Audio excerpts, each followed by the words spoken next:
As you can see, I'm now a 99 overall on my playmaking shot creator. And if you're playing NBA 2K22 current gen, that means that you get +4 to all your attributes. Now normally, especially on a playmaking shot creator, I didn't think that would be that big of a deal. But you guys will see in today's video that it makes a big difference. Now look, before I show you guys everything you want to know about this player and then some insane gameplay, if you guys are new to the channel, please hit that sub button and drop a like. Both help me out a ton. But enough talking. First, I'll show you guys everything you want to know about this player. My attributes, the badges I use, my dribble moves, my jump shot, everything you want to know.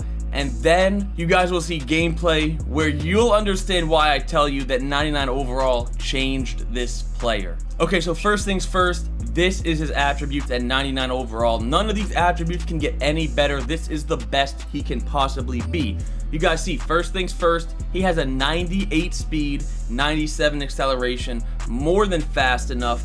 And the biggest thing you guys are going to see in this video is the driving dunk. I don't know why, but my driving dunk going from a 66 to a 62 to a 66 changed this Myplayer, guys. Myplayer dunks like crazy now. 98 mid-range, a 95 three-pointer, 92 ball control, defense not quite at 80, but it's good enough. And I do have Gym Rat on this build. I won the finals in my career. That's how you get Gym Rat, so all my physicals are automatically +4. And let me show you guys my badges. So 1, 23, 22, 9. For my only finishing badge, I use Limitless Takeoff so I can get dunks from further away.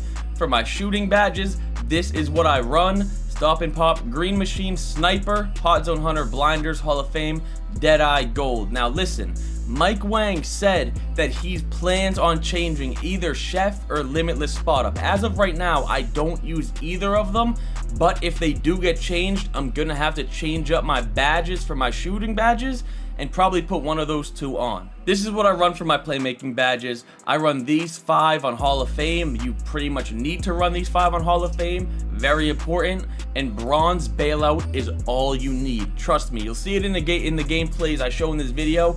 You don't throw turnovers with Bronze Bailout. You can throw it behind you after you go up for a layup, out of a shot, anything.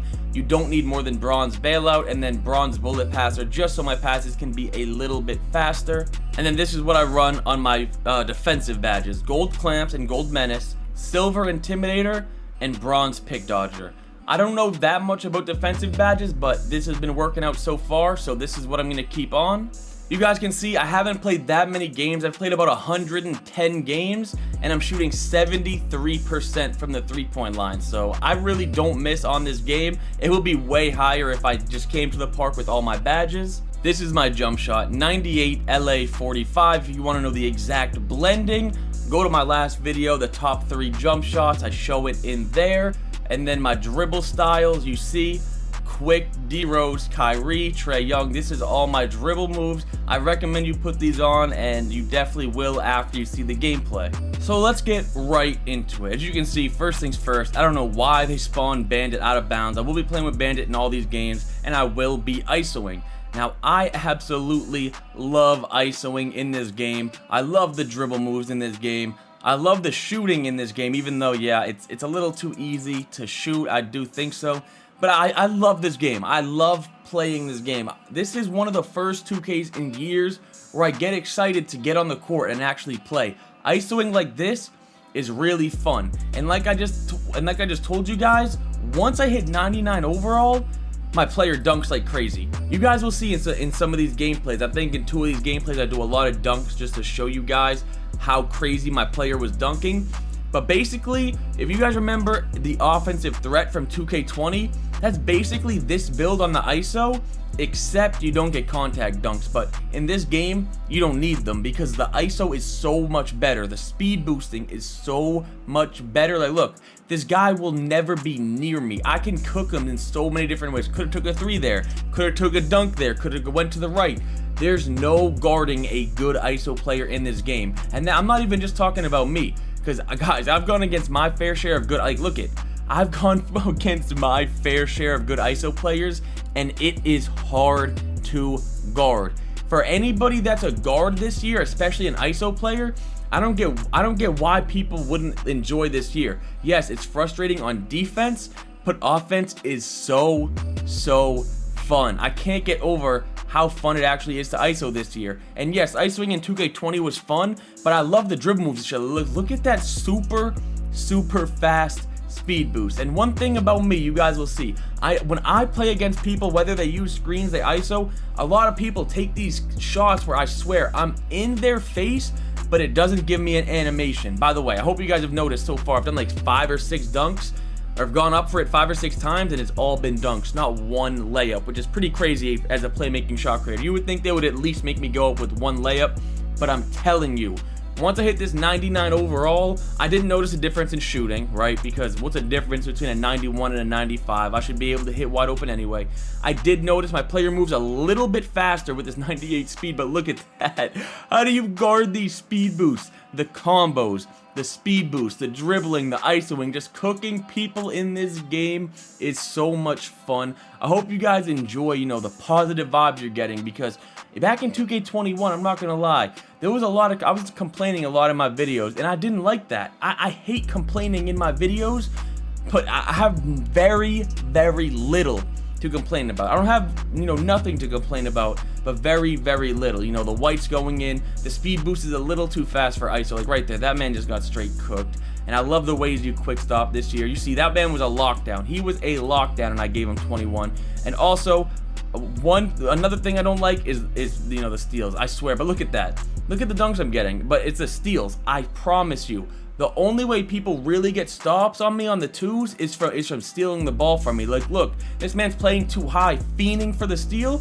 I'm just gonna stop and crab you, or I'll drive by you. So I know I asked this question in a couple of videos ago, but I want to ask it again, right? If you guys are still watching this video, let me know your honest opinion on 2K22 Next Gen. I want you guys to list what you think is the biggest issue to you, right?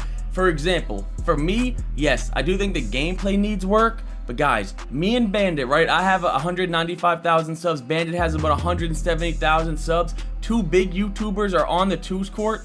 Guys, we were sitting on this court right here that you see for 34 minutes in between a game. We were getting one game every 10 to 15 minutes, and it got so bad that one time we had to wait over 30 minutes for a game. That is the one thing that I think needs to be fixed in this game.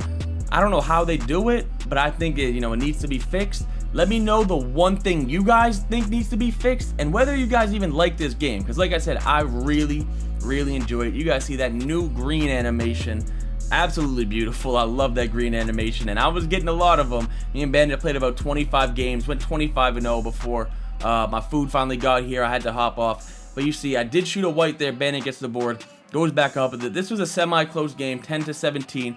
Now, I'm not gonna say I get stops every play, but people complain that it's impossible to get stops.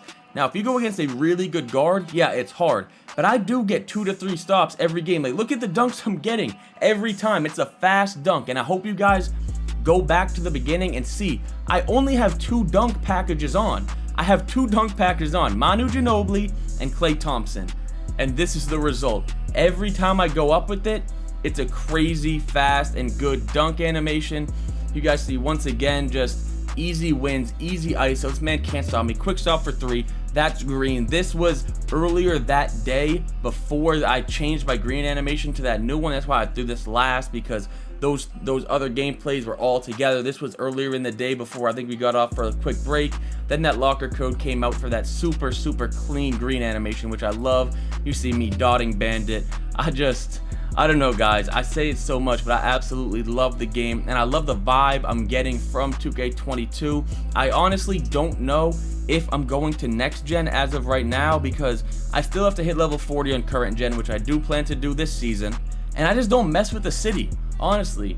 I did notice next gen dribbling is a little worse. You don't get that super fast speed boost, which people complain about, but I actually love on offense. I don't love it when I'm going against it, but that's the thing. On the twos court, you're barely going against it, because if I have the ball, you're not going to touch it. Look at this man is that's basically a contact dunk. I'm not going to say it is a contact dunk, but it's basically a contact dunk.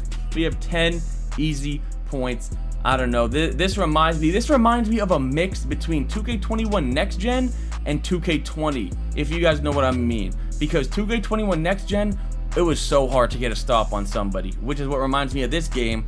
But I'm 6'3", which reminds me of my offensive threat from 2K20, and I ISO for both 3s and 2s. You guys see in these games, I'm not only ISOing for 2s, I'm not only ISOing for 3s, but I'm getting both. I'll do a mix of, I'll go, I don't know, 8 for 8 with 4 3s and 4 2s. You see right there, he's basically touching me. They don't give me a dunk, but I green the layup. 15 points, just ending these games so quickly. And in all these games, I'm not really even cutting out my misses, guys. You need to realize that it's just so easy to score in this game. That look at, how do you stop somebody that can hop back, shoot green every time they shoot, and when they drive, they can get a really fast dunk, and then their corner won't miss if you ever help. IQ is always gonna be a big factor in 2K, and whenever it's an ISO meta, I feel like IQ matters a lot. But this video, it's starting to get wrapped up. You guys see 17 points. I'm 7 for 7 right now. I'm pretty sure I finished this game 8 for 8. Like I said, let me know in the comments your thoughts of NBA 2K22. But this gameplay is getting wrapped up. I'm going to cook them for one last 3 with Sharp Takeover. That's green. If you guys did enjoy this video, do me a favor, leave a like, sub if you're new, and I'm out.